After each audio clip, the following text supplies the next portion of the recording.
जय जगन्नाथ सांग मैंने राधे राधे जदि आपण मैंने चा लभर अटंती ताले ए वीडियोटी आपण मानक पई आज आम एमती गोटे स्नैक्स बनैबा टी टाइम स्नैक्स जोटा कि आपण मानक बहुत हेल्पफुल हम।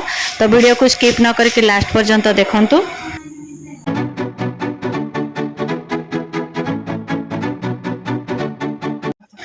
आज आम गोटे अटार स्नैक्स बनैबा जोटा कि आम चा सहित खाई परिबा खाली खाई परिबा नमकीन रो। तो तापे मु नेछि अटा आधा केजी अटारे आम दबा किछि जुआणी ताको आम क्रश करिकि हाथ रे सेथिरे दबा गोटे चामच जुआणी मु नेछि ता सहित दबा स्वाद अनुसार लूण आ 2 रु 3 चामच दबा रिफाइंड ऑयल देकी ताको भलो भाबरे 1 रु 2 मिनिट पर्यंत भलो भाबरे हाथ रे मिक्स करनबा। तापरे अल्प अल्प सेथिरे पानी देकी ताको गोटे दो बनैबा जेमति कि रुटी आमे बनांती से टाइप रो दो गोटे बनैबा किंतु रुटी अपेक्षा टिके हार्ड दो बनैबा काहेकि ना ये हमर क्रिस्पी स्नैक्स बनिबो। तो ताको आमे दो बनै नबा।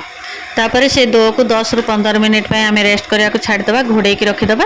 तो एबे देखंतु गोटे गोटे गुळा आमे रुटी ठो टिके बड़ साइज रो गुळा नबा गुळा नेकी ताको पतला करके बेलिबा जेति की पतला आपण माने स्नैक्स बनैबा को चाहूथिबे तो से अनुसार बेलिबे। तो मु एठी रुटी अपेक्षा टिके मोटा करके बेली छे। तो बेलिला बेले आपण माने तेल लगेकी मध्य बेली परिबे नचते अटा गुंड देकी मध्य बेली परिबे। मु एठी अटा गुंड देकी ताको पतला करके बेली नेछि तापर ताको एमती गोटे गोटे इंच रे किबा हाफ इंच रे जदी छोट छोट करिया को चाहूथिबे ताले हाफ इंच रे आपण माने लाइन पकेबे जदी गोटे इंच रो रखिया को चाहूथिबे ताले गोटे इंच रे डिस्टेंस रे सब लाइन पके नबा।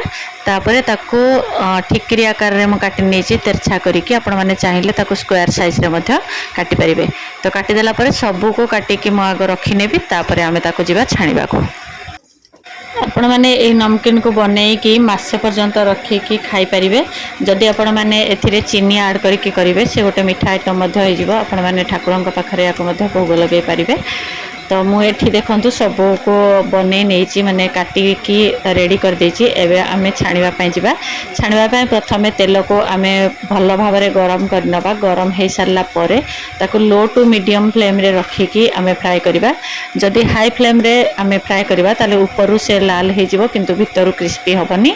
तो सेथि पय प्रथमे गरम हे गला परे तेल ताको लो करिकि फ्लेम आमे पकेइबा। तापरे लो टू मीडियम रे रखिकी ताकरू 5 रु 7 मिनिट पर्यंत ताकू लेवट पाउट करिकि भलो भाबरे क्रिस्पी होबा पर्यंत हला परे क्रिस्पी तापरे बाहर करिबा।